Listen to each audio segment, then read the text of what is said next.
नमस्कार मित्रों, मैं आपका दोस्त कुंदन लाल। अभिनव कैरियर एकेडमी पे आपका स्वागत है। हमने राजस्थान कल्चर के अंदर राजस्थानी भाषा एवं साहित्य टॉपिक शुरू किया है। इसके अंदर हमने राजस्थानी भाषा का फर्स्ट वीडियो के अंदर कंप्लीट कर लिया है और अभी जो राजस्थान की प्रमुख कृतियां हैं उसमें हमने फर्स्ट इसका पार्ट कंप्लीट किया है। और जिस विद्यार्थी ने अभी तक ये वीडियो नहीं देखी है वो प्लेलिस्ट में हमारी वीडियोस देख सकते हैं। जब तक ये आप वीडियो नहीं देखते हैं तब तक आपको ये सेकंड पार्ट जो है वो आपको समझ थोड़ा कम आएगा, लेकिन फिर भी हमारा ये प्रयास रहेगा आपको कि एक एक जो है टॉपिक आपके बिल्कुल दिमाग के अंदर फिट किया जाए। हमारा प्रयास यही रहेगा। और मित्रों, इस क्लास को बनाने में बड़े ही अनुभवी अध्यापकों द्वारा ये इसके अंदर एक टीम का कार्य है पूरा, जो कि बड़ी मेहनत से और बड़ी लगन से ये तैयार किया गया है। और आप तक ये क्लास को सिर्फ पहुंचाने के लिए हमने ये किया है। हमारी लगन और मेहनत को केवल आप एक अपने थंब इम्प्रेशन से ही हमें ये एक इसका हमें एक मोटिवेशन दे सकते हैं। आपके इस मोटिवेशन से हम आगे की क्लासेज है वो सुचारू रूप से चला सकते हैं। मित्रों, एक हमारा एक निवेदन है आपसे कि ये वीडियोस को आप कंप्लीट ज़रूर देखें। कंप्लीट वीडियोस के अंदर आपको ये कंप्लीट नॉलेज मिलेगा, आपको एक कॉन्सेप्ट पूरी तरह से क्लियर होगा। राजस्थानी साहित्य में बहुत सी कन्फ्यूज़न होती है, भी बहुत सारी शब्दावलियाँ होती है। हमेशा ख्यात और वात और जैसे दबावेत ऐसे शब्दों में क्या रहती है, हमें कन्फ्यूज़न रहती है। और फिर इनके अलग अलग उदाहरणों सहित हमें कहीं भी इसका जो क्या है व्याख्यान नहीं मिलता है। तो हम यही प्रयास करेंगे कि इसका फुल ब्रीफली या संक्षिप्त जिस भी प्रकार से आपको समझा सकें, हमारा यही प्रयास रहेगा कि आपको ये वीडियो के जरिए आपको पूरी सी पूरी तरह से ये राजस्थानी साहित्य है वो समझ में आए और साथ ही साथ क्लास के अंदर आपको याद हो जाए। हमारा यही प्रयास होगा कि क्लास छोड़ने से पहले आपको एक बार मैटर, कम से कम एक बार तो मैटर याद होना ही चाहिए। तो अपने शुरू करते हैं आज पार्ट 2। तो मित्रों, शुरू करते हैं राजस्थानी प्रमुख कृतियों का पार्ट 2, जिसमें आज का अपना टॉपिक रहेगा ये राजस्थानी साहित्य का वर्गीकरण। इस पार्ट 2 को समझने से पहले हमें इसका वर्गीकरण जरूर समझना है। इसका वर्गीकरण किया है हमें ताकि देखो एक इसको आसानी से समझा जा सके, इसकी क्या शैलियाँ और क्या विषय है। अलग अलग विषयों के आधार पर देखो अलग अलग जो कवि हैं, अलग अलग प्रकार के कवि हैं, उनके विचार अलग अलग, विचार अलग अलग तो उनके विषय अलग होंगे और उनकी शैली भी क्या होगी, अलग होगी। तो इसी को आधार मानते हुए हमने क्या किया, साहित्य का वर्गीकरण किया। क्या किया, वर्गीकरण किया। तो जैसी विचारधारा कवि के दिमाग में उपजती है वैसी वो रचनाओं का क्या करता है, संकलन करता है। तो हम ऐसे ही समझते हुए क्या करेंगे, इस वीडियो को आगे करते हैं शुरू। तो ठीक है मित्रों, देखते हैं कि राजस्थानी साहित्य का जो वर्गीकरण है वो आप समझेंगे कि इसको 5 भागों में डिवाइड किया हमने। कितने भागों में डिवाइड किया है, 5। पहला चारण साहित्य, और फिर जैनी साहित्य, फिर ब्राह्मण साहित्य और संत साहित्य और लोक साहित्य। इन पांचों साहित्य को एक एक करके हम पढ़ेंगे। इनमें बकायदा रचनाकार उदाहरण सहित अपने समझेंगे। तो देखते हैं कि ये याद रखना है, जो वर्गीकरण किया है विषय और शैली के आधार पर किया है। किसके आधार पर, विषय और शैली के आधार पर। तो प्रथम अपने करते हैं चारण साहित्य। प्रथम क्या करते हैं, चारण साहित्य। चारण साहित्य देखो क्या होता है। चारण साहित्य क्या होता है, मुख्यतः विरुद्ध धारक या गाथा गायक जो जातियां होती है ना, उनके द्वारा जो साहित्य रचा गया वो क्या होता है, चारण साहित्य होता है। चारण विरुद्ध धारक यानी जैसे राज दरबारी होते थे राजाओं के, वो विरुद्ध यानी उपाधियां धारण करते थे, उनको उपाधियां प्रदान करते थे राजाओं। तो राजाओं के जो वंशानुक्रम जो जातियां होती थी उनके द्वारा जो ये क्या लिखी गई, क्या लिखी गई, रचनाएं लिखी गई। इनको अपने क्या कहा गया, इन कृतियों को अपनों ने क्या कहा, चारण साहित्य है। ये विरुद्ध नहीं है, विरुद्ध है। ठीक है, विरुद्ध यानी उपाधियां या उपाधियां। गाथा गायक जैसे गाथाओं का गायन करती थी ये जातियां, इनके द्वारा। यहाँ पर मित्रों ये जाति सूचक शब्द नहीं है, ये केवल हमें समझने के लिए इन शब्दों का प्रयोग किया है। ये केवल हमने समझने के लिए इन शब्दों का प्रयोग किया है। इनके अंदर क्या है, एक तो चारण साहित्य की सबसे खास बात यही है कि ये वीर रसात्मक है। क्या है, वीर रसात्मक। सबसे बड़ी बात ये है, सबसे इसकी सबसे मूल जो विशेषता यही है कि इसकी वीर रसात्मक है ये रचनाएं। ठीक है, उसके बाद श्रृंगार और पद्य, और पद्य और गद्य दोनों में, अधिकांशतः पद्य में। ठीक है मित्रों, ये याद रखना है। अब देखो पद्य में क्यों है लगभग वही जिनको गाया जा सके, ऐसी ऐसी रचनाएं ज़्यादा। जैसे काव्य, गीत, दोहे, सोरठे, ये कि सभी की सभी ऐसी रचनाएं जिनमें क्या है, गाया जा सकता है, इन्हें गाया जा सकता है। ये रचनाएं जो है वो चारण शैली की, क्या है भी, चारण शैली। एक मोस्ट इंपॉर्टेंट बात है, जो गीत है, अब गीत शब्द आ गया तो यानी गाया जा सकता है, तो ये वैसे ही याद हो गया, चारण शैली में जो गाई जा सकने वाली है वो क्या है, चारण शैली। ठीक है, तो चारण साहित्य में गीत जो है चारण शैली की ही देन है। ठीक है भी, ये ध्यान में रखना है। आजकल जो भी गीत बन रहे हैं समझ लो सबकी उत्पत्ति किसने की, इन्होंने ही की है। ठीक है, चारण साहित्य ने। ठीक है, तो कुछ साहित्य वो क्या है, गद्य में भी रचनाएं हुई हैं। कुछ साहित्य गद्य में, जैसे कि ख्यात और बात, ये जो वचनिका है, ये जो रचनाएं हैं ये कुछ गद्य के अंदर भी लिखी गई हैं। तो मित्रों, राजस्थानी साहित्य सबसे समृद्ध है, ये याद रखना है। पांचों साहित्यों में से, राजस्थानी में से अगर पूछे राजस्थानी साहित्य में सबसे अमीर कौन है, तो सबसे अमीर यही है। अमीर का मतलब पैसा नहीं, समृद्ध विषय और शैली की दृष्टि से, विषय और शैली की दृष्टि से, इस दृष्टि से सबसे समृद्ध जो है साहित्य, चारण साहित्य है। क्या है, चारण साहित्य, ये जरूर ध्यान में रखना है। सबसे जो समृद्ध है वो चारण साहित्य है। आगे जो अपने इनके क्या है, प्रसिद्ध रचनाकार और रचनाएं हैं। एक तो इनके अंदर बारहट, सांदू, ऐसे शब्द मिल जाए वो समझ लेना क्या है, चारण है। सांदू, बारहट, मिश्रण, आडा और ये गार्डन, गार्डन, ऐसे शब्द जो मिलते हैं वो चारण साहित्यकार है। वो क्या है, चारण साहित्यकार हैं। तो अभी देखते हैं, प्रसिद्ध है कवि दुर्साढ़ा, कवि दुर्साढ़ा, विरुद्ध छिहत्तरी और कृतार बावणी फेमस है। और इनकी रचना है कुमार अज्जाजीनी भूचर, मोरनी गचगत, ये भी इनकी फेमस रचना है। हालांकि कल इस पर काफी डिस्कस हो चुका है, दुर्साढ़ा पर।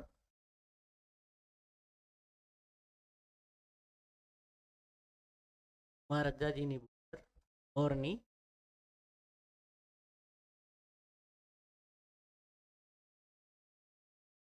ये क्या है, कवि दुर्साढ़ा की।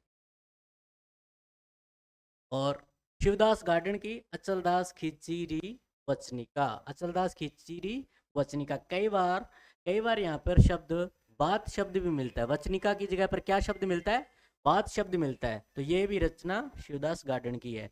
ये वचनिका शैली की प्रथम सशक्त रचना है। ठीक है, क्या है, प्रथम सशक्त रचना है। कर्णिदान, बारहट, सूरज प्रकाश, ये मित्रों ईओआरओ के कल के एग्जाम, आज की एग्जाम में प्रश्न आ चुका है। सूरज प्रकाश किसकी रचना है, तो कर्णिदान बारहट की रचना है। ये कल भी आपको करवा चुके हैं। एक सूर्यमल मिश्रण की रचना वो बता चुके हैं। सूर्यमल मिश्रण की रचना वंश भास्कर, वीर सतसई, सतीरासो और राम रंजाट, कल की क्लास में देखा हो मित्रों आपने, तो ये सारी की सारी रचनाएं आ चुकी हैं।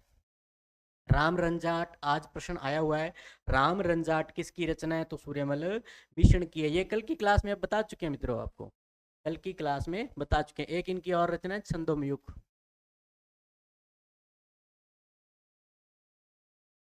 तो म्युख, ये रचनाएं आपको बता चुके हैं। एक पद्मा साधु, उदय सिंह वैली, ये पद्मा साधु की रचना। ठीक है, और झीमाचारणी राम प्रकाश, हिमाचारणी की रचना राम प्रकाश, और कुछ इनकी वीर गाथाएं लिखी हुई है। तो ये मित्रों चारण साहित्यकार हैं, कुछ प्रमुख रचनाकार हैं, इनकी रचनाएं हैं ये। ठीक है मित्रों,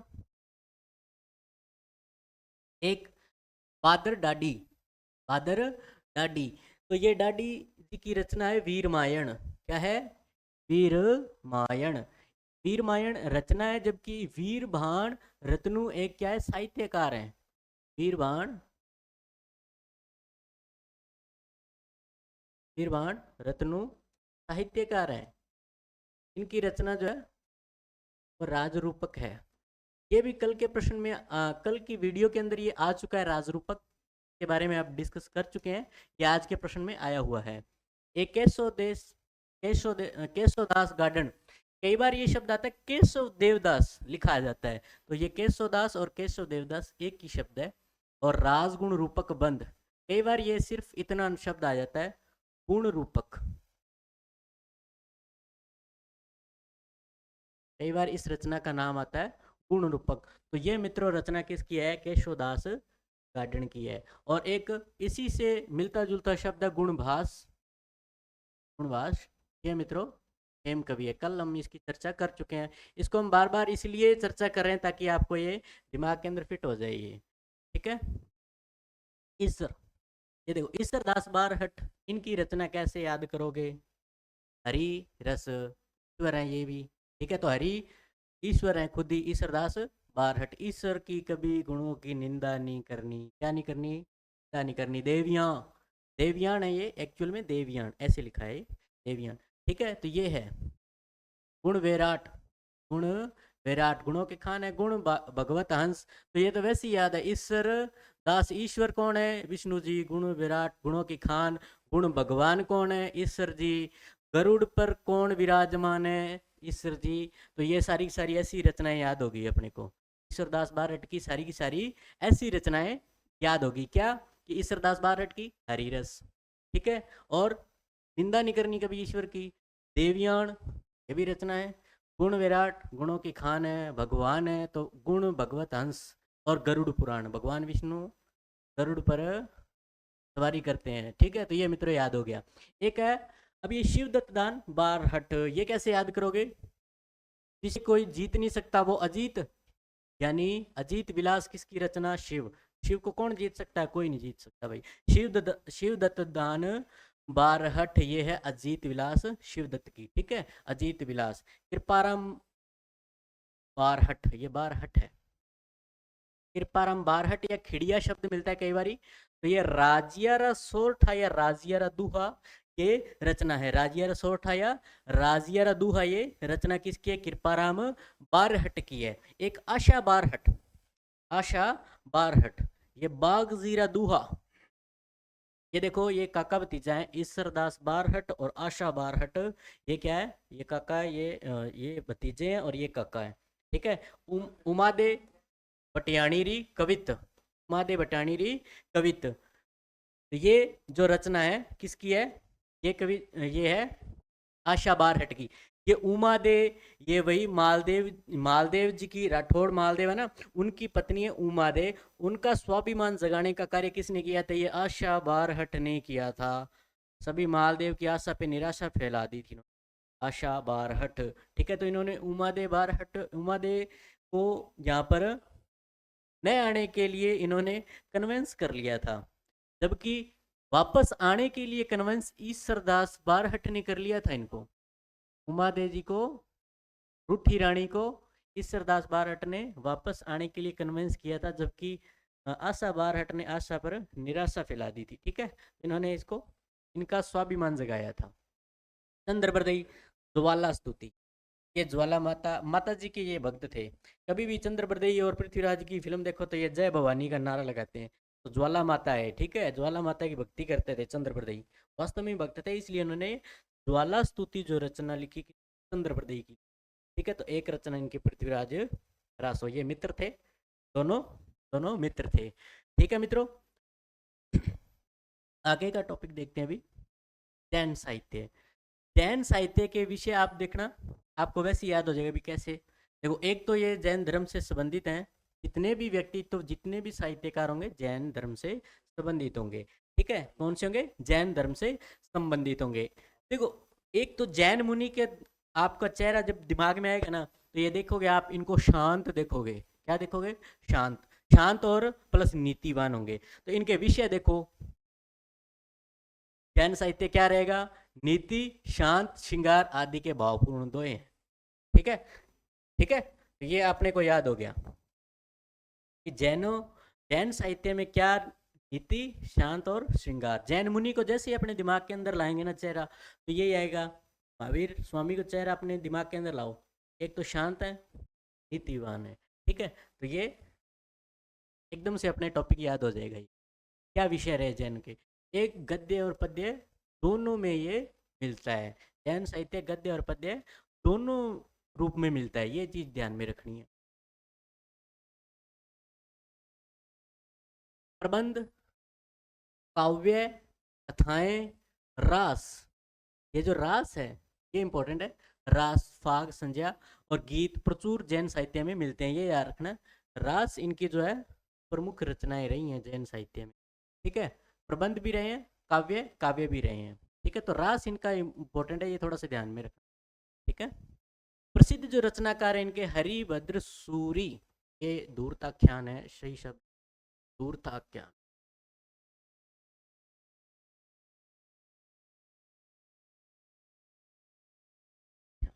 ये हरिभद्र सूरी की रचना है धूर्ताख्यान, ठीक है। धूर्ताख्यान हरिभद्र सूरी की, और इनकी रचना एक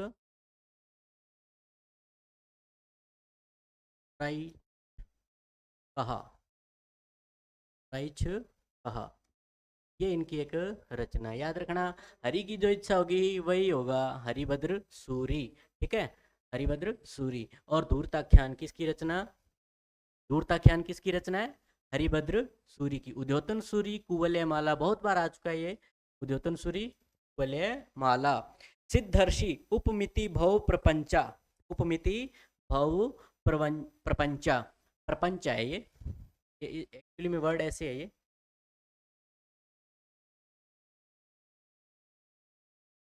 उपमिति भव प्रपंचा, ये प्रपंचा की जगह ऐसे शब्द, उपमिति भव प्रपंचा।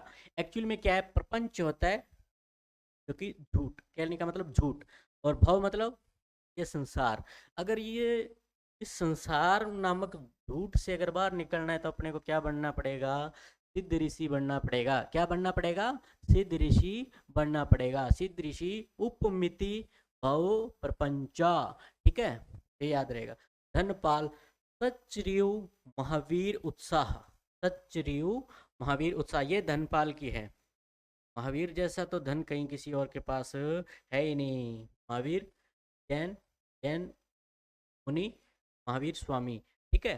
तो ये इनके जैसा धन कहीं है ही नहीं, तो धनपाल की रचना क्या है, सचरियो महावीर उत्साह, ठीक है मित्रों। ये इस प्रकार से रचनाएं आपको याद करनी है। दिनेश्वर सूरी अष्टक प्रकरण व्रती, अष्टक प्रकरण व्रती, अष्टक नहीं है ये, अष्टक प्रकरण व्रती है। और चैतन्य वंदक, और चैतन्य वंदक, ये रचनाएं किसकी है, जिनेश्वर सूरी की है। बुद्धि सागर पंच ग्रंथि व्याकरण, ये कैसे याद करोगे, अगर अपना व्यक्ति बुद्धिमान है ना, तो ही व्याकरण उसके दिमाग में, बुद्धि में आएगी, है ना। दिमाग होगा तो ही पंच ग्रंथों का व्याकरण उसके दिमाग में आएगा। तो ये याद रखना, बुद्धि सागर सूरी पंच ग्रंथि व्याकरण, हो गया याद। और मित्रों याद रखना, वज्रसेन सूरी की रचना है, ये व्रज नहीं है, ये वज्रसेन है, वज्रसेन। वज्रसेन सूरी की रचना है भरतेश्वर बाहुबली घोर। एक दो रचनाएं देखो, एक है बाहुबली रास और एक है घोर। कैसे याद रखोगे, कैसे याद रखोगे, इन दोनों में कंफ्यूजन हो सकता है। शाली चंद्र सूरी भरतेश्वर बाहुबली रास, और वज्रसेन सूरी भरतेश्वर बाहुबली घोर, कैसे याद रखोगे। एक तो ये चीज याद रखना कि पुरानी राजस्थानी यानी प्राचीन राजस्थानी का प्राचीनतम ग्रंथ, प्राचीन राजस्थानी का प्राचीनतम ग्रंथ। ऐसे भी कह सकते हैं भी राजस्थानी का प्राचीनतम ग्रंथ कौन सा है, राजस्थानी भाषा का प्राचीनतम ग्रंथ भी ये कह सकते हैं भरतेश्वर बाहुबली घोर है। और भरतेश्वर बाहुबली रास की यह है दूसरी रचना, राजस्थानी भाषा की दूसरी रचना है प्राचीनतम, ठीक है।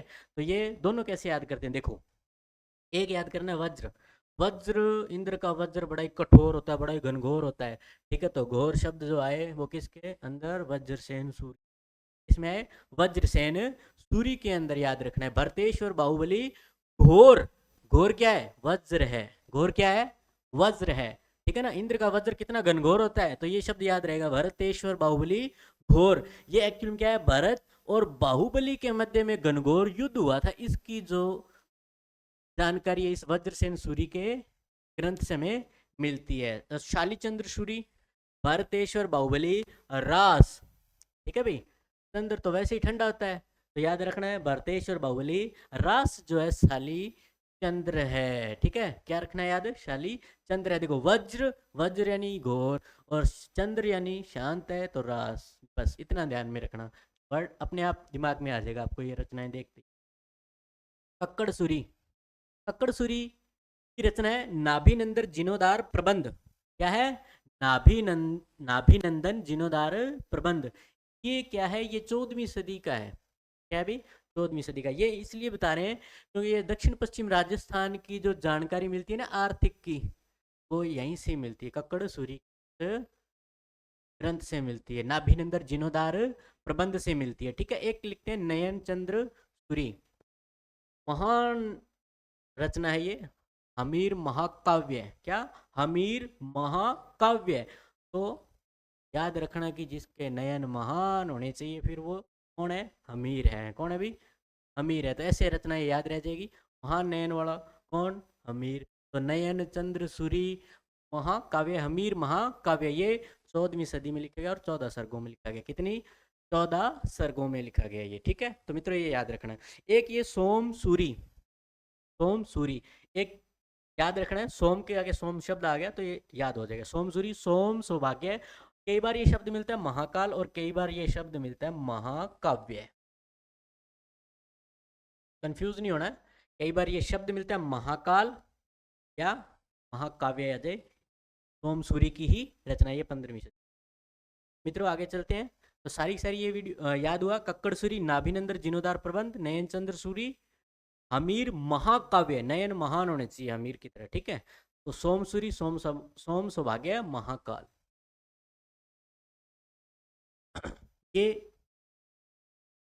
देवाकुल पटका में इसके अंदर क्या है, विदेशी कपड़ों के बारे में ये जानकारी मिलती है। इतना ध्यान रखना, विदेशी और स्वदेशी कपड़े, कपड़े वस्त्र। वैसे भी पटका क्या होता है, वस्त्र होता है। देवाकुल भी क्या होता है, कपड़ा ही होता है, कुल। इसीलिए ये भी है कि देलवाड़ा का पुराना नाम क्या है, देवाकुल। ठीक है, तो ये ध्यान में रखना है, देलवाड़ा का नाम इसी शब्द से पड़ा है, देवाकुल पटका से ही। ठीक है, ये भी याद रखना है, तो इसकी जानकारी मिलती है अपने को। समय सुंदर, समय सुंदर की रचनाएं काफी है। समय सुंदर, एक दिन की रचना है सिंहल सूत्र। कई बार ये शब्द मिलता है सिंहल सूत्र, तो यही है ये शब्द, एक ही वर्ड है। ठीक है, बालकर गिरी, बालकर गिरी, बालकर गिरी। चंपक सेठ की कथा और राम राम पंचक की, राम पंचक, राम पंचक एक अलग रचना है, कुसुमांजलि एक अलग रचना है। ठीक है, कुसुमांजलि एक अलग रचना है, ये ध्यान रखना है। बाउक हरि मेखला, हरि मेखला ये इंपॉर्टेंट है, बाउक की रचना हरि मेखला। हरि मेखला किसकी रचना है, बाउक, ये याद रखना है। हेमचंद्र सूरी कैसे याद रखोगे, हेमचंद नाम के व्यक्ति देसी है, देसी है, लेकिन फिर भी उसमें क्या है, अनुशासन है उनके शब्दों में।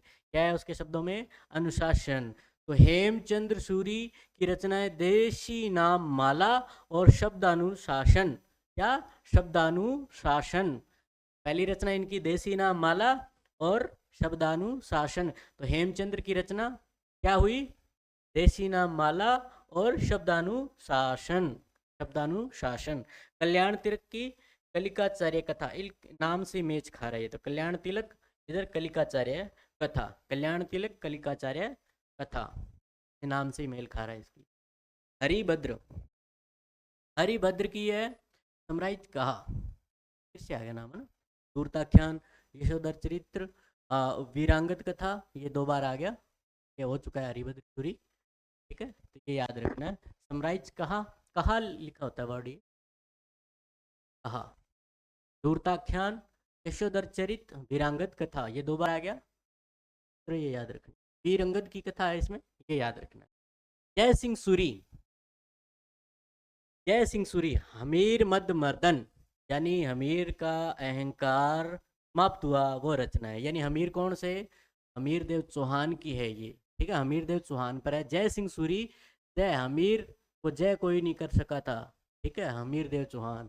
कुमार पाल चरित, कुमार पाल चरित, धर्मोदेश माला, एक धर्म का राजा था हमीर। क्या था भाई, धर्म का राजा था, इसलिए याद रखना धर्मोदेश माला। तो जय सिंह सूरी, हमीर मद मर्दन, जय कोई नहीं कर सका था हमीर को, हमीर मद मर्दन जय सिंह सूरी की। और धर्मोदेश माला, यानी जो अमीर था वो धर्म का राजा था। ठीक है, ये यार कुशल लाभ जैनाचार्य, ये ढोला मारूरी चौपाई और माधगवा नल चौपाई, ये 2 रचनाएं किसकी है, कुशल लाभ जैनाचार्य की। माधगवा नल चौपाई और ढोला मारूरी चौपाई। जबकि ढोला मारूरा दूहा, ढोला मारूरा दूहा आप कर चुके हो कवि कल्लोल, कवि कल्लोल। ये ढोला मारूरा दूहा फिर भी मैं लिख देता हूँ यहाँ पर। डोला मारू का दूहा, यह है कवि कल्लोल।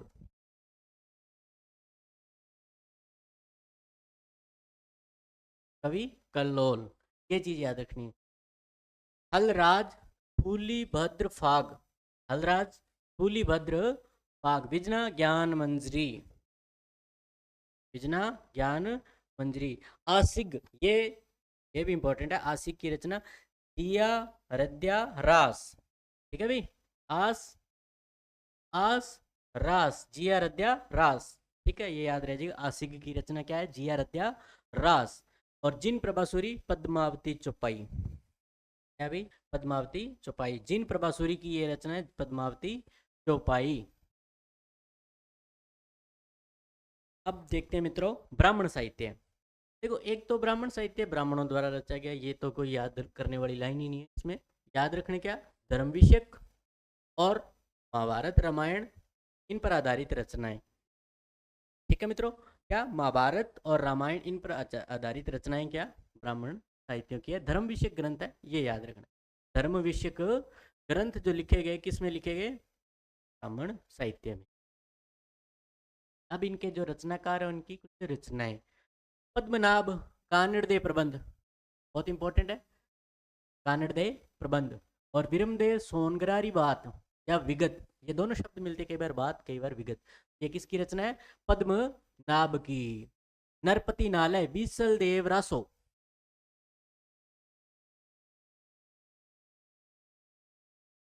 नरपति नालय बीसल देव रासो, ठीक है। एक विजयपाल रासो है, ये भी याद रखना है।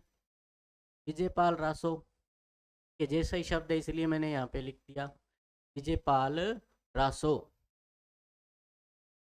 कवि नल, ये याद रखना। इसकी अभी नाम भी, कवि का नाम भी इसके जैसा ही है, ठीक है। नरपति नाल है और इधर कवि नल है।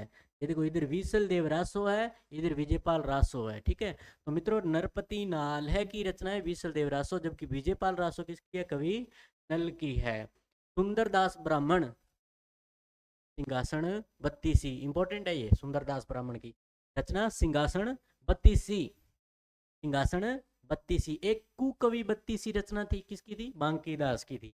ये जैसे शब्द आया इसलिए मैंने बोल दिया कुकवि बत्तीसी। कवि बत्तीसी किसकी रचना? बांकीदास।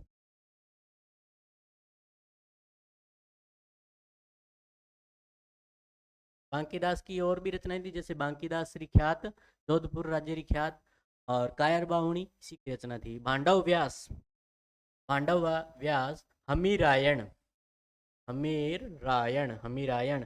भांडव व्यास की रचना है क्या? हमीरायण। मित्रों, ये याद हो गया होगा आपको। श्रीधर व्यास की है पार्श्वनाथ चरित रणमल छंद। रणमल छंद तो इन्होंने लिखना ही था, क्योंकि रणमल जी के क्या थे? ये आश्रित कवि थे। सप्तशतीरा छंद, सप्तशतीरा छंद। और कवित्व भागवत, कवित्व भागवत। श्रीधर व्यास की रचना क्या है? पार्श्वनाथ चरित, रणमल छंद, सप्तशतीरा छंद, कवित्व भागवत। रावत सारस्वत, रावत सारस्वत, ये है दलपत विलास की रचना। क्या है? दलपत विलास।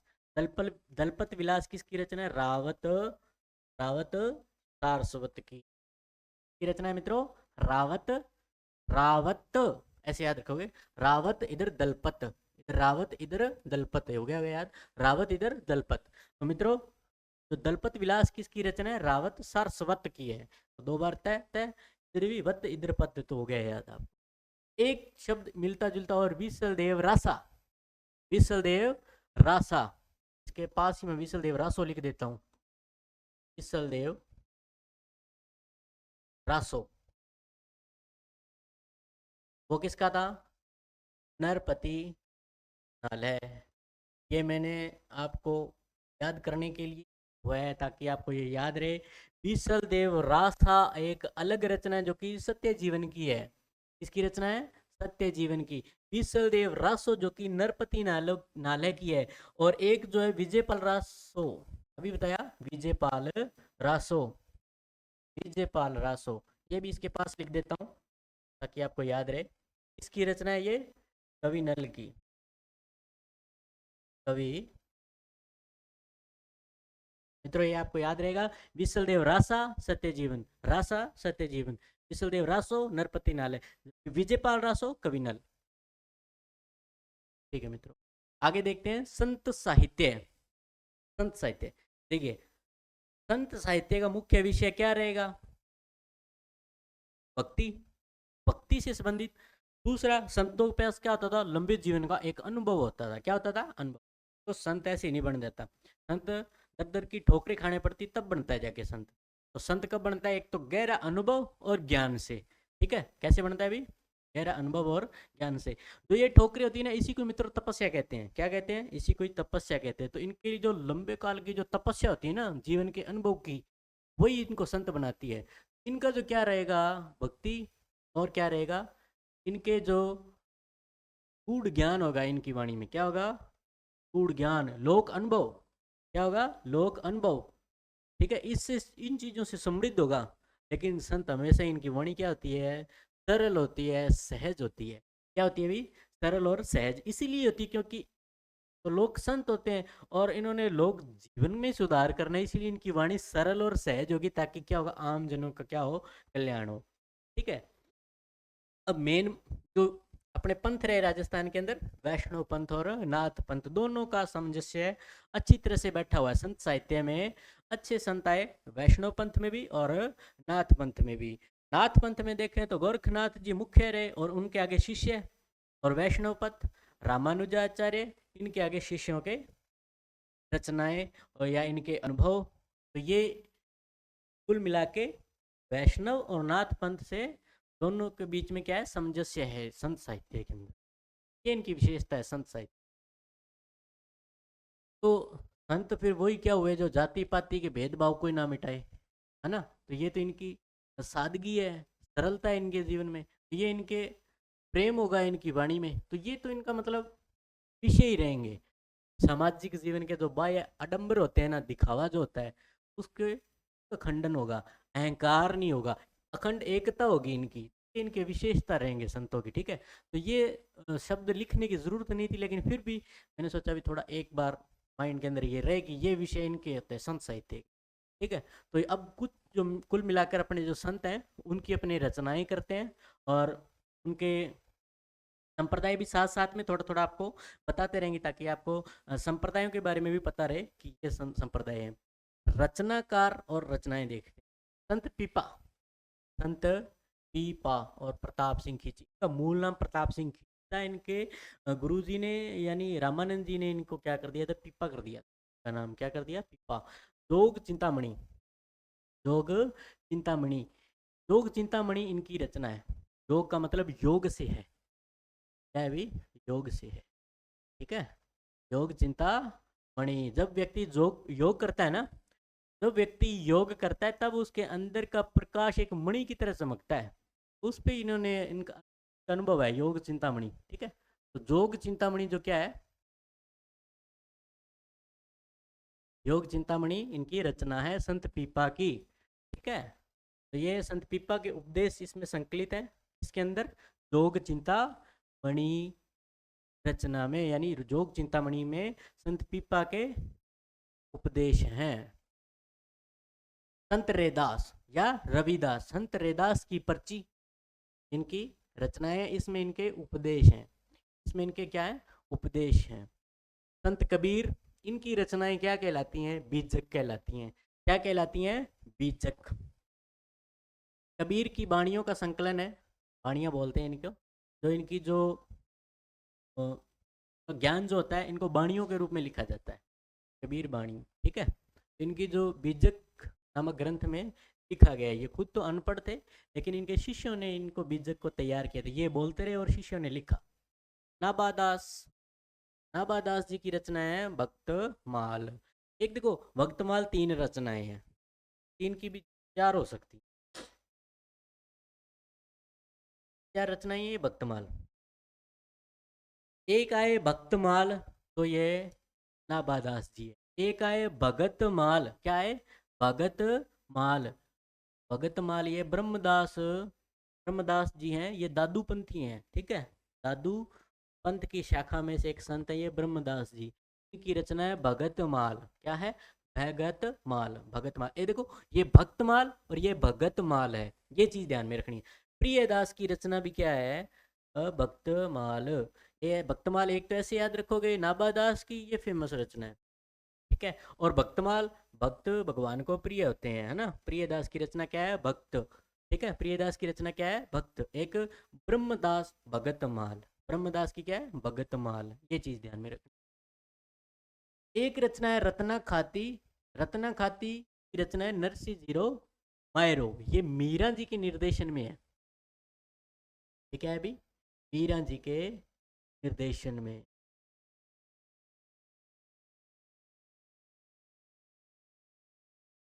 मीरा जी के निर्देशन में।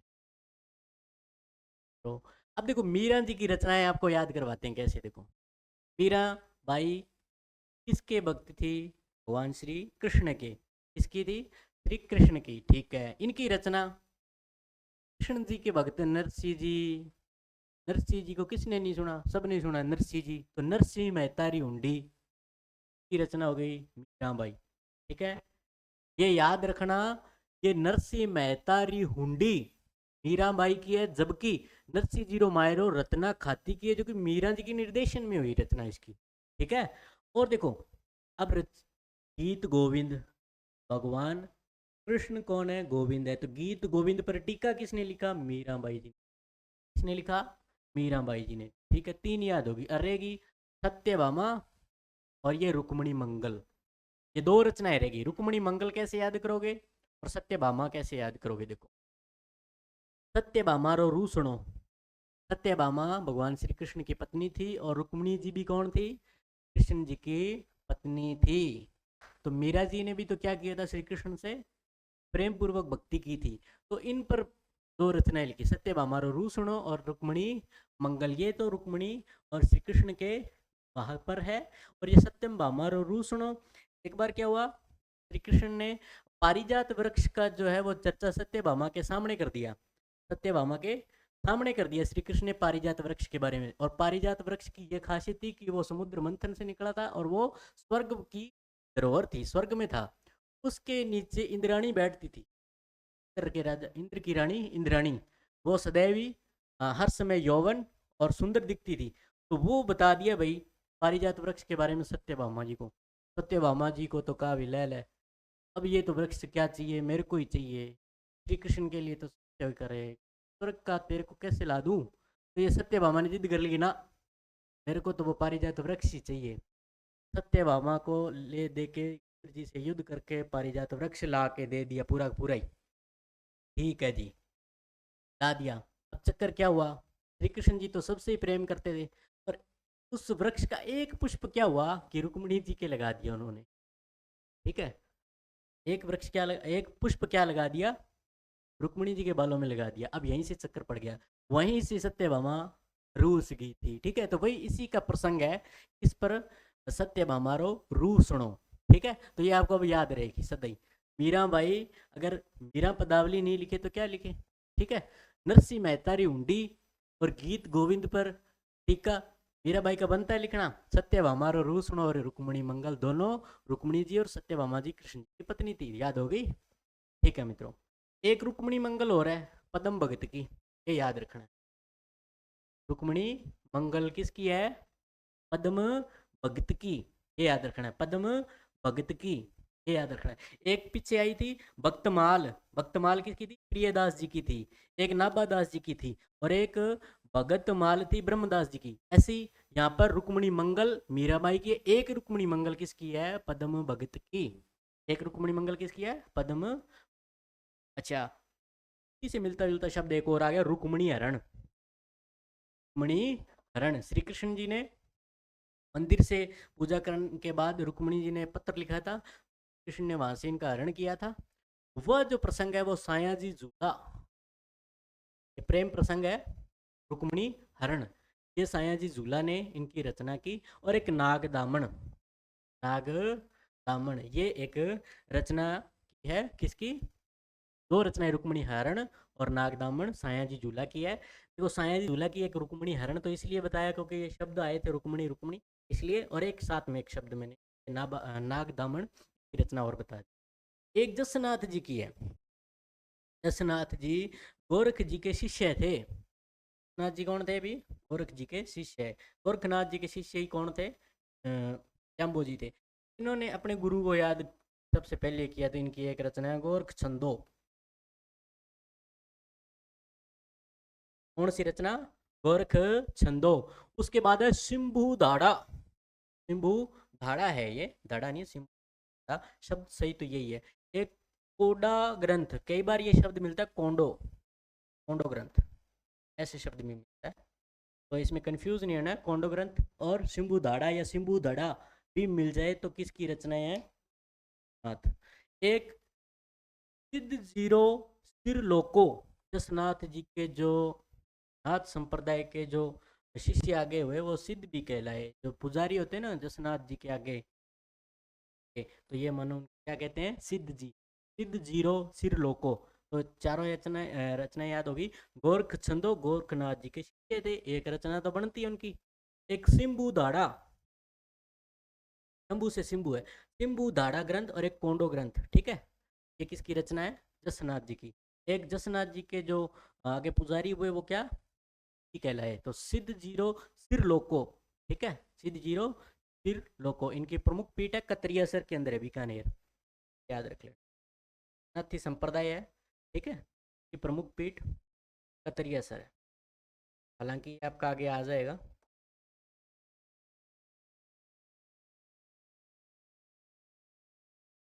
अग्नि नृत्य के लिए फेमस है।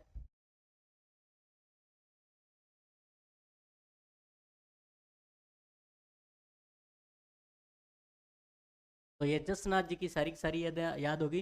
सिद्ध जीरो फिर लोको गोरख छंदो सिंबू दाड़ा कोंडो ग्रंथ। ठीक है, आगे लालनाथ जी, संत लालनाथ जी, इनकी रचना है जीव समझोतरी, बड़ी इंपॉर्टेंट है। ये भी ये भी जसनाथी संप्रदाय के संत हैं। संत लालनाथ जी जीव संजोत्री, एक बड़ी इंपॉर्टेंट रचना। संत रामनाथ जी, संत रामनाथ जी ये भी जसनाथी संप्रदाय के एक संत हुए हैं प्रसिद्ध। इनकी रचना है यशोनाथ पुराण। यशोनाथ यानी जसनाथ परी लिखी है, यशोनाथ पुराण। ठीक है, तो अपने गुरुओं के बारे में नहीं लिखेंगे तो किन के बारे में लिखेंगे? यशोनाथ पुराण। ये जसनाथी संप्रदाय के प्रसिद्ध संत है रामनाथ जी। तो जसनाथियों का बाइबल कहते हैं इसको। इतनी ये पवित्र मानी गई है कि जसनाथियों का बाइबल किसे कहते हैं? यशोनाथ पुराण को कहते हैं, रामनाथ जी की रचनाई। ठीक है, ये ध्यान में रखें। अब संत लालनाथ जी हो गए, अब संत लालदास जी आ गए। ये लालदासी संप्रदाय के प्रवर्तक हैं। लालदास चेतावनियाँ फेमस है ये। ठीक है, इनके अंदर क्या है?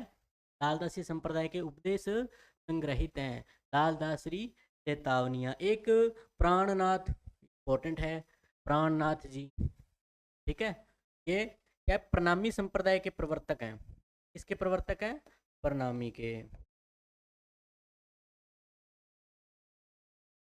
प्रणामी संप्रदाय के, प्रणामी संप्रदाय के ये प्रवर्तक हैं। इनकी जो प्रसिद्ध ग्रंथ है ये कुजलम स्वरूप। ये बहुत बार प्रश्न आया हुआ है, कुजलम स्वरूप याद रखना मित्रों। कुजलम स्वरूप। ठीक है, कुजलम स्वरूप किसका है? प्राणनाथ जी का है। किसका है भी? प्राणनाथ। प्रणामी संप्रदाय के उपदेशों का संग्रह किसका है भी? प्राणनाथ जी का है। ये मित्रों याद रखना है। एक मित्रों संत चरणदास जी, संत चरणदास जी। अब देखो, एक ऐसे बात याद रखनी, चरणदास जी क्या थे? ब्रह्म ज्ञानी थे। क्या थे भी? ब्रह्म ज्ञानी, यानी इनको ब्रह्म की प्राप्ति हो चुकी थी। तो ये रखना भी, इनको ब्रह्म ज्ञानी थे तो ब्रह्म ज्ञान सागर, तो ज्ञान तो सागर ही होता है, ब्रह्म ज्ञान सागर। आगे फिर ब्रह्म चरित्र, इन्होंने बताया भी ब्रह्म होता क्या है।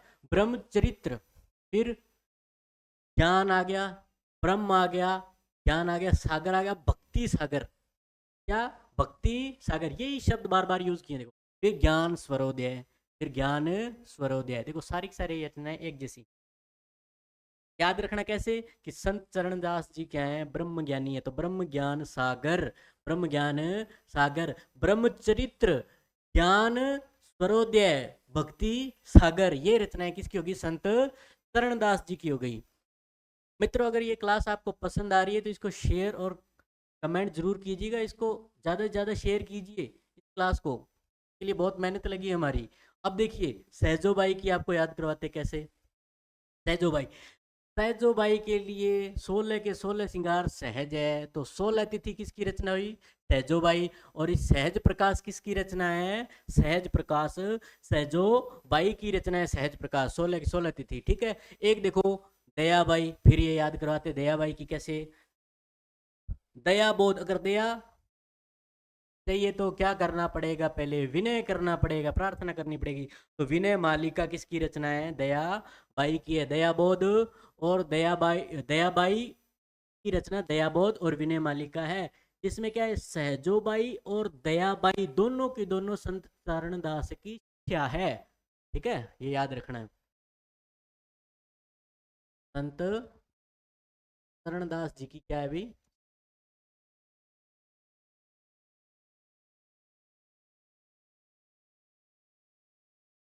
शिष्या कौन है?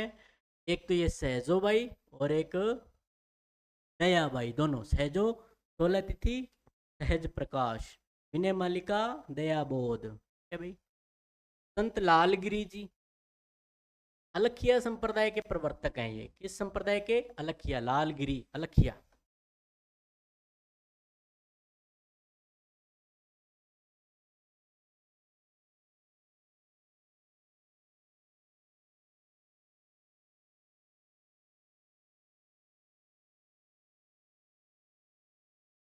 अलखिया संप्रदाय के प्रवर्तक।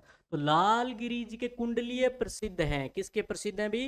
लालगिरी जी के कुंडलीय। अभी देखो हमारे पास संत आ गए, लालनाथ, लालदास, लालगिरी, ऐसे संत आ गए। अब देखो वापस से फिर से एक बार मैं आपको बताता हूँ। संत लालनाथ जीव समझोत्री, संत लालनाथ जीव समझोत्री, लाल दास, लाल दास री चेतावनियां, ठीक है, ये याद रखना ना, थोड़ा बताना था मेरे को। और एक ये संत लाल गिरी जी हैं, तो लाल गिरी जी अलखिया संप्रदाय के उपदेश संग्रहित किसमें है? लाल गिरी जी के, लाल गिरी के कुंडलिये, लाल गिरी के कुंडलिये, ये याद रखना। लाल गिरी के कुंडलिये किसके प्रसिद्ध हैं भाई? संत लाल गिरी जी, ये याद रखना। अलखिया संप्रदाय के उपदेश समाहित हैं इसके अंदर। हम मित्रों दादू जी की रचनाएं याद करते हैं। जैसे संत कबीर जी एक तालाब में टोकरी के अंदर तैरते हुए मिले थे ना, वैसे के वैसे ही अपने संत दादू जी भी टोकरी के अंदर तैरते हुए मिले थे, ठीक है। दूसरी बात, संत दादू जी कबीर पंथी थे। क्या थे भी? कबीर पंथी थे, कबीर के शिष्यों के शिष्य थे आगे, ठीक है। संत बुड्ढन जी कबीर जी के शिष्य थे, आगे बुड्ढन जी के शिष्य कौन है? संत दादू दयाल हैं। इसलिए इनको संत कबीर का दो मेल खाती, इसलिए इनको संत कबीर का है, राजस्थान का। इनकी दादू वाणी, दादूरा दूहा, ठीक है। संत दादू दयाल को परिचय कोई मोहताज नहीं है। ये क्या नहीं है भी? परिचय के मोहताज नहीं है। तो परिचय का अंग किसकी रचना है? संत दादू दयाल। एक काया बेली ग्रंथ बड़ा इंपॉर्टेंट है, काया बेली, हरडे बाणी, हरडे बाणी, अंग वधु, अंग वधु, काया और अंग एक ही मान लेना, अंग और काया एक ही होते हैं ना, तो ये याद हो गया। काया बेली ग्रंथ और अंग वधु, हरडे वाणी, ये किसकी रचनाएं है? संत दादू जी की है। क्या है भी? संत दादू जी की है। संत गरीबदास ये इनके शिष्य ही हैं। इनकी रचना है साखी पद, आध्यात्म बोध, अणबे प्रबंध, बंध, अनबे प्रबंध, ये इनकी रचना गरीबदास जी की रचनाएं हैं। ये किसके भी? गरीबदास जी की। इन्हीं के ये संत आगे शिष्य हुए संत रज्जब जी। संत रज्जब जी की क्या वाणी है? रज्जब वाणी और सरवंगी, एक रचना इनकी क्या है? सरवंगी। ये रचनाएं किसकी है अभी? रज्जब जी की, ठीक है। एक संत जाबो जी, संत जाबो जी क्या है? जम्बो जी, संत जम्बो जी गोरख जी के शिष्य हैं, गोरखनाथ जी के, ठीक है। एक तो जो संत जम्बो जी के मुख से जो भी निकला ना, उनको बोला गुरु वाणी, क्योंकि जम्बो जी क्या है? गुरु है, तो गुरु वाणी। गुरु की वाणी को वेद के समान मानते हैं, वेद वाणी। गुरु वाणी को क्या बोलते हैं? वेद वाणी। गुरु जी के मुख से जो भी शब्द निकले, इसको क्या बोला गया? शब्द वाणी। क्या बोला गया अभी? शब्द वाणी। जम्ब जी के मुंह से निकली इसलिए जम्ब वाणी। गुरुवाणी, जम्ब वाणी, वेद वाणी, शब्द वाणी, ये सारी की सारी एक ही रचना है, इसके अलग अलग नाम है। ये संत जाम्बो जी के हैं, ये जाम्बो जी के मुख से उच्चारित हुई शब्द वाणी। जम्ब सागर, जम्ब सागर में 29 नियम 120 शब्द हैं। क्या है भी? 120 शब्द हैं जम्ब सागर में। क्या भी? जम्ब सागर में। और रचना देखो, जम्ब गीता, जम्ब गीता। देखो गीता है वेद के बराबर होती है, लेकिन ये जाम्बो जी है तो जाम्बो जी की गीता। जम्ब गीता विष्णुई संप्रदाय का 5वां वेद और 19वां पुराण कहलाती है। जम्ब गीता क्या कहलाती है भी? 5वां वेद और 19वां पुराण। जम्ब गीता विष्णुई संप्रदाय का। जम्ब संहिता, ये भी किसकी रचना है? जाम्बो जी। विष्णुई धर्म प्रकाश, ये सारी की सारी रचनाएं किसकी है? जाम्बो जी की है। जाम्बो जी को श्री कृष्ण या हरि का अवतार माना जाता है। जम्बो जी नोई संप्रदाय में हरि को पार ब्रह्म मानकर निर्गुण भक्ति की जाती है। ठीक है, मूर्ति पूजा नहीं होती। संत हरिदास जी सांखला, संत हरिदास जी सांखला। एक तो इनके हरि पुरुष की वाणी, हरि पुरुष की वाणी, हरिदास जी सांखला। ठीक है। एक मंत्र राज प्रकाश, मंत्र राज प्रकाश। क्या है अभी?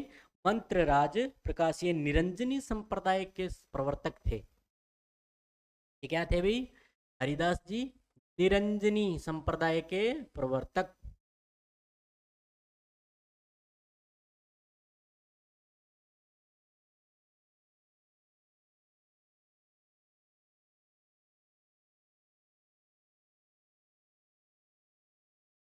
पहले ये डाकू थे, उसके बाद इन्होंने ये छोड़ छाड़ के बाद में इनको ब्रह्म प्राप्ति हुई, इन्होंने तपस्या की, उसके बाद ये वाल्मीकि की तरह ब्रह्म ज्ञानी हो गए। इसलिए इनको राजस्थान का वाल्मीकि कहा जाता है। क्या कहा जाता है राजस्थान का?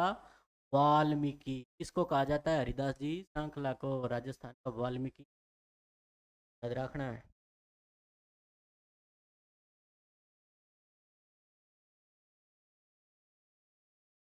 राजस्थान का वाल्मीकि कहते हैं मित्रों।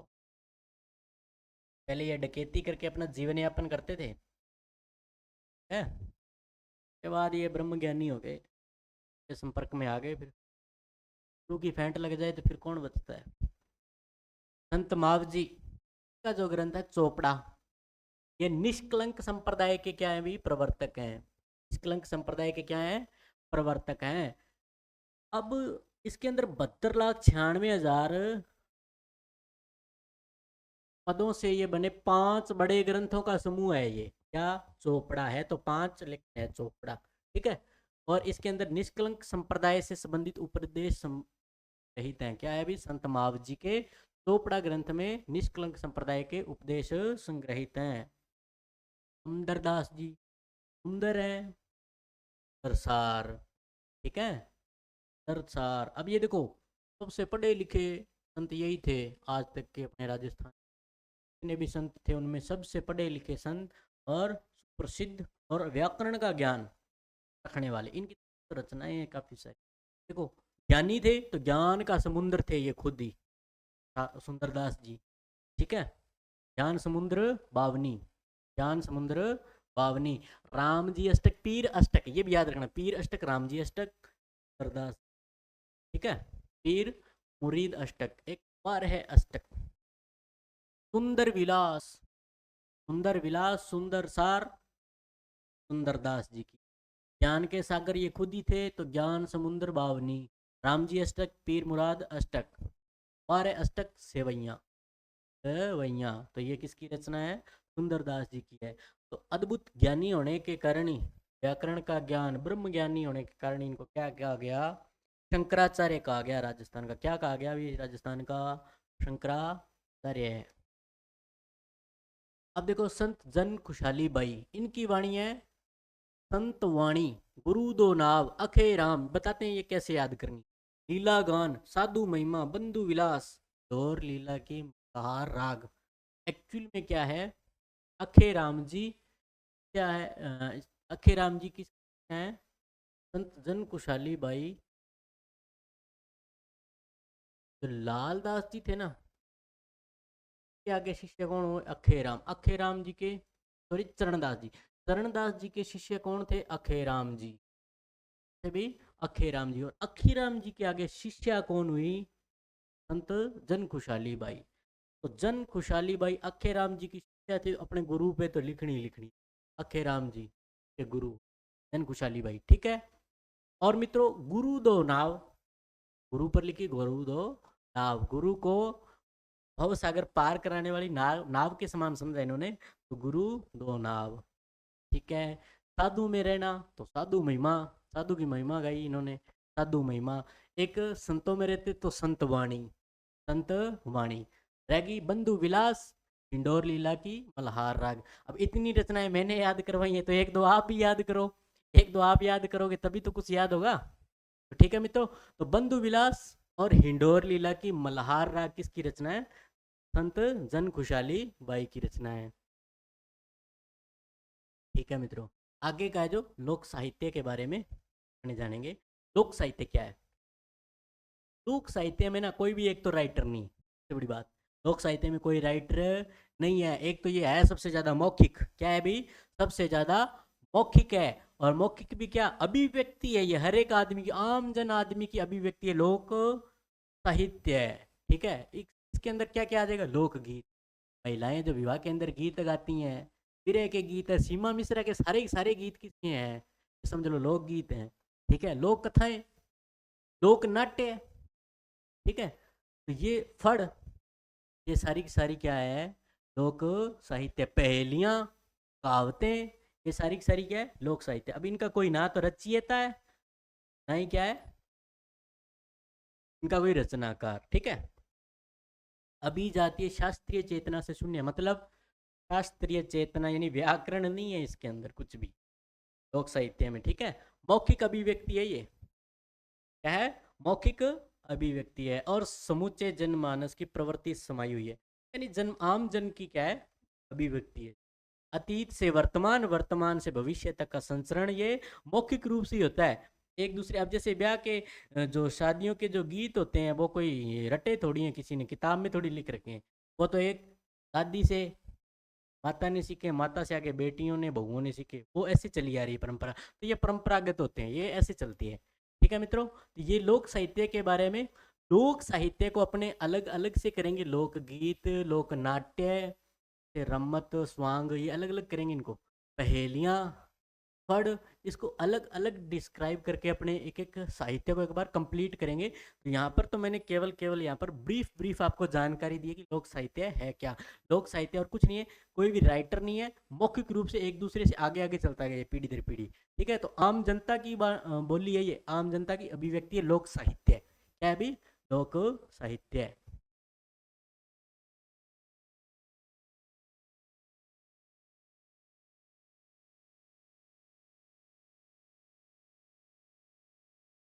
तो लोक साहित्य एक तो सरल है, अलंकरण रहित है। अलंकरण रहित तो अपने आप ही होगा जब इसके अंदर ना तो छंदों का प्रयोग है, ना ही किसी प्रकार अलंकारों का प्रयोग है, तो अलंकरण रहित होगा। तो इसका कोई राइटर नहीं है, तो व्याकरण नहीं है, तो अलंकरण रहित है, ये ध्यान में रखना, ठीक है। साहित्यकार और रचनाकार अज्ञात होता है। तो कुल मिला के अपने ये कह सकते हैं कि जो भारतीय वाग्मय यानी बोलने की जो विशिष्ट संपदा है ना, उसमें राजस्थानी साहित्य का विशेष महत्व है। क्या है भी? विशेष महत्व है। तो मित्रों, आज तक की हमारी ये कक्षा थी पार्ट 2 राजस्थान की प्रमुख कृतियों के बारे में। इसका हम एक पार्ट और लेके आएंगे, इसके अंदर आपको कंप्लीट आपकी सारी की सारी कृतियां हो जाएंगी। और राजस्थानी आगे के पार्ट में हम करेंगे गद्य और पद्य, और जिसके अंदर जो शब्दावलियां हैं, जैसे कि दव्यावेत क्या है, ख्यात क्या है, कक्का क्या है, सोरठा क्या है, इस प्रकार की जो रचनाएं हैं, ढाल क्या है, कुछ जो रचनाएं होती है जैसे वचनिका क्या है, बात क्या है, इनके बारे में अपने क्या करेंगे, इनको एक एक करके डिस्क्राइब करेंगे, फिर इनके उदाहरण सहित अपने इनको करेंगे। तो मित्रों, आज की आपको क्लास ये कैसी लगी? तो ज़रूर हमें अपने विचार से बताएं आगे की किन टॉपिक्स पे आप ये क्लास चाहते हो, और तो वो भी आप कमेंट सेक्शन में आप हमें बता सकते हो भी इस क्लास पे हम आगे ये वीडियो चाहते हैं। मित्रों, आप पूरी क्लास को देखकर किसी भी यूट्यूब की किसी क्लास से आप कंपेयर कीजिए, हमारा कंटेंट आपको पसंद आ रहा है तो इसको शेयर कीजिए, ज़्यादा से ज़्यादा शेयर कीजिए। मित्रों, ये आपको फ्री ऑफ कॉस्ट दिया जा रहा है, ये गॉड गिफ्ट है आपको, एक पूरी गॉड गिफ्ट आपको ये पूरी हमारी टीम द्वारा दिया जा रहा है। इसका भरपूर आप फ़ायदा लीजिए, ज़्यादा से ज़्यादा इसको शेयर कीजिए और इसको हमारे चैनल अभिनव कैरियर एकेडमी को ज़्यादा से ज़्यादा सब्सक्राइब कीजिए। ठीक है मित्रों, तब तक के लिए विदा।